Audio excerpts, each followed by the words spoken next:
ഭഗവത്ഗീതയിലെ 10ാമത്തെ ചാപ്റ്ററായ വിഭൂതി യോഗയിൽ വളരെ ഇൻട്രസ്റ്റിംഗ് ആയ ചില കാര്യങ്ങൾ ശ്രീകൃഷ്ണൻ പറയുന്നു. അതിൽ ചിലത് ഇങ്ങനെയാണ്.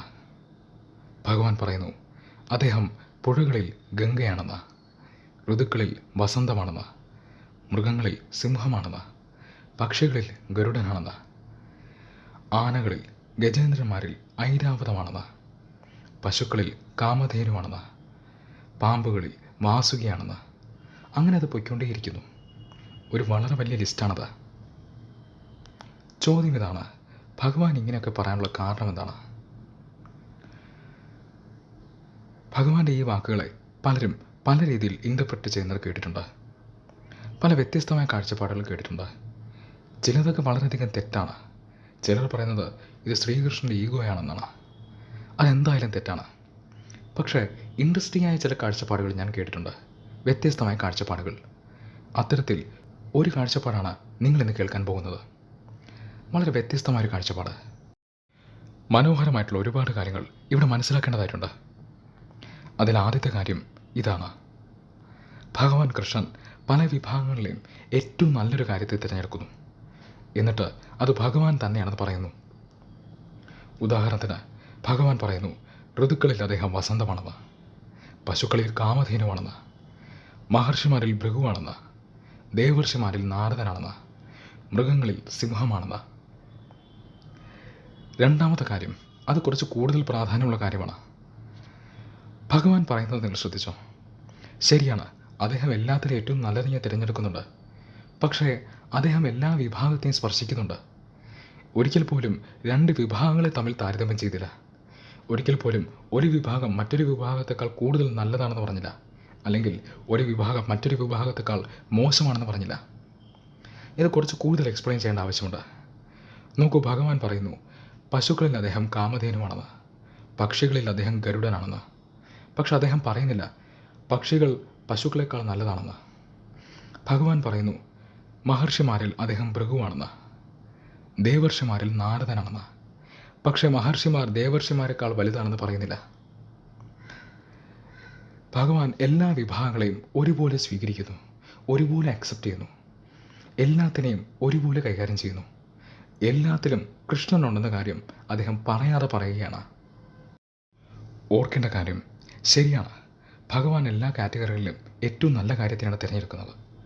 പക്ഷെ അങ്ങനെ പറയുമ്പോഴും അദ്ദേഹം ആ കാറ്റഗറിയുടെ തന്നെ ഭാഗമാണ്.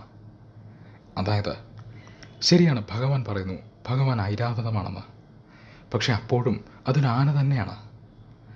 ശരിയാണ്, ഭഗവാൻ പറയുന്നു വിഷമുള്ള പാമ്പുകളിൽ അദ്ദേഹം വാസുകിയാണെന്ന്. വളരെ വലിയൊരു പാമ്പായിരിക്കാം, വലിയ സ്ഥാനമുള്ളൊരു പാമ്പായിരിക്കാം, പക്ഷേ അത് പാമ്പ് തന്നെയാണ്. പശുക്കളിൽ അദ്ദേഹം കാമധേനുവാണ്. ശരിയാണ്, വളരെ ഡിവൈനായൊരു പശുവാണ്, പക്ഷെ അപ്പോഴും അതൊരു പശു തന്നെയാണ്. എല്ലാത്തിലും ഈശ്വരനുണ്ട് എന്നുള്ളൊരു മെസ്സേജ് അത് അദ്ദേഹം പറയാതെ പറയുകയാണ്.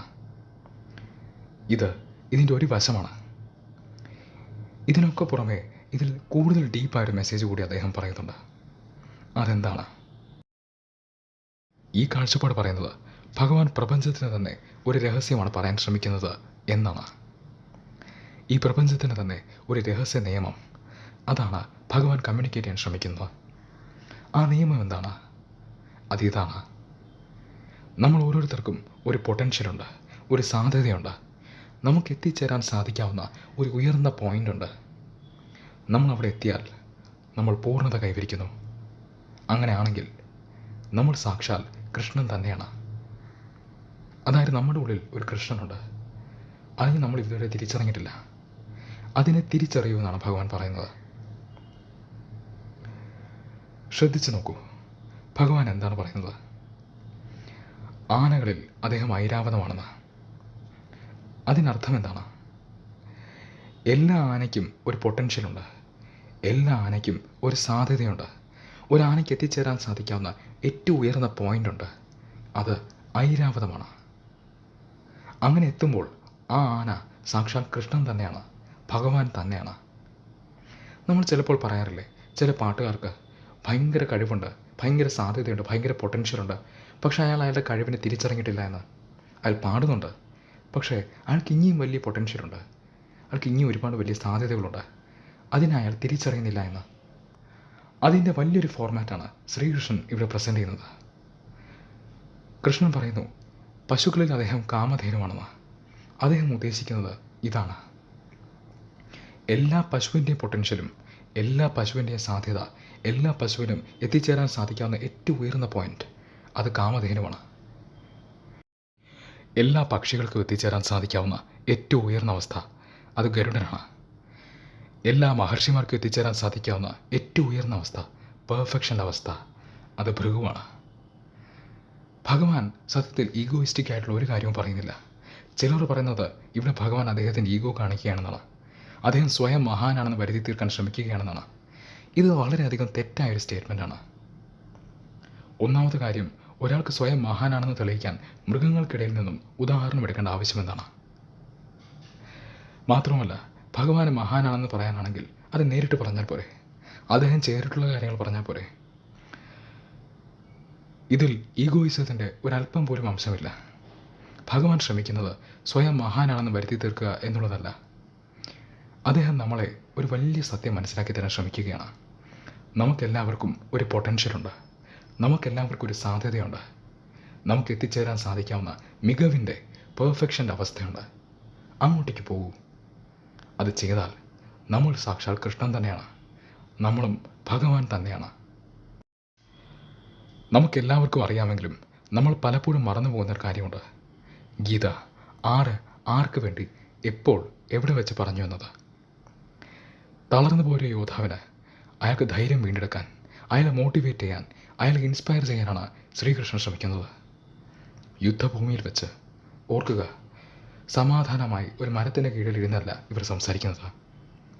വളരെ ഇൻറ്റൻസായ ഒരു മൊമെൻറ്റിലാണ്. യോദ്ധാവ് തളർന്നു പോയിരിക്കുന്നു, ആയുധങ്ങൾ ഉപേക്ഷിച്ച മട്ടാണ്. ഈ യോദ്ധാവിനെ മോട്ടിവേറ്റ് ചെയ്യുക, ഈ യോദ്ധാവിനെ ഇൻസ്പയർ ചെയ്യുക, അതാണ് ശ്രീകൃഷ്ണൻ്റെ ഏറ്റവും പ്രധാനപ്പെട്ട ഉദ്ദേശം. പക്ഷേ ശ്രീകൃഷ്ണൻ എന്ന മനുഷ്യൻ്റെ കഴിവ് നമ്മളിവിടെ ശ്രദ്ധിക്കണം. ഒരു യോദ്ധാവിനെ ഇൻസ്പയർ ചെയ്യുന്നതിനിടയിലൂടെ അദ്ദേഹം യൂണിവേഴ്സൽ സത്യങ്ങൾ പറയുകയാണ്, പ്രപഞ്ചത്തിൻ്റെ സത്യങ്ങൾ പറയുകയാണ്. അല്ലെങ്കിൽ തിരിച്ചു പറയാം, പ്രപഞ്ചത്തിൻ്റെ സത്യങ്ങൾ പറയുന്നതിനിടയിൽ കൂടെ അദ്ദേഹം ഒരു യോദ്ധാവിനെ യുദ്ധം ചെയ്യാൻ ഇൻസ്പയർ ചെയ്യുകയാണ്. ശ്രീകൃഷ്ണൻ പറയാൻ ശ്രമിക്കുന്നത്, അർജുന, നിങ്ങൾ യുദ്ധം ചെയ്യൂ, കാരണം നിങ്ങളുടെ പൊട്ടൻഷ്യൽ ഒരു യോദ്ധാവിൻ്റെതാണ്. നിങ്ങളുടെ പൊട്ടൻഷ്യൽ വളരെ വളരെ വലുതാണ്. നിങ്ങൾ നിങ്ങളുടെ ഏറ്റവും മികച്ച അവസ്ഥയിലെത്തിയാൽ, നിങ്ങൾ ഏറ്റവും നല്ല യോദ്ധാവായി മാറിയാൽ, നിങ്ങൾ പൂർണ്ണത കൈവരിക്കുന്നു. വളരെ വ്യത്യസ്തമായൊരു കാഴ്ചപ്പാടിൻ്റെ ബേസ് ചെയ്തിട്ടാണ് ഇന്നത്തെ വീഡിയോ ചെയ്തത്. നിങ്ങൾക്ക് ഇന്നത്തെ വീഡിയോ ഇഷ്ടമായെന്ന് വിശ്വസിക്കുന്നു. ഇഷ്ടമായെങ്കിൽ തീർച്ചയായിട്ടും വീഡിയോ ലൈക്ക് ചെയ്യുക. നിങ്ങളുടെ അറിവുകൾ, നിങ്ങളുടെ കാഴ്ചപ്പാടുകൾ, നിങ്ങളുടെ ഇഷ്ടങ്ങൾ കമൻസിലൂടെ അറിയിക്കുക. ഈ നല്ല അറിവ് മറ്റുള്ളവരുമായി ഷെയർ ചെയ്യുക. ശ്രീകൃഷ്ണ ബേസ് ചെയ്തിട്ടുള്ള കൂടുതൽ വീഡിയോസ് ഇനിയും ഈ ചാനലുണ്ടാവും. നിങ്ങൾക്ക് ഇത്തരം വീഡിയോസ് ഇഷ്ടമാണെങ്കിൽ തീർച്ചയായിട്ടും ചാനൽ സബ്സ്ക്രൈബ് ചെയ്യുക. നിങ്ങൾക്ക് നിങ്ങളുടെ യഥാർത്ഥ പൊട്ടൻഷ്യൽ തിരിച്ചറിയാൻ സാധിക്കട്ടെ. നിങ്ങൾക്ക് പൂർണ്ണത കൈവരിക്കാൻ സാധിക്കട്ടെ. നിങ്ങൾക്ക് നിങ്ങളുടെ ഉള്ളിലെ ശ്രീകൃഷ്ണനെ തിരിച്ചറിയാൻ സാധിക്കട്ടെ.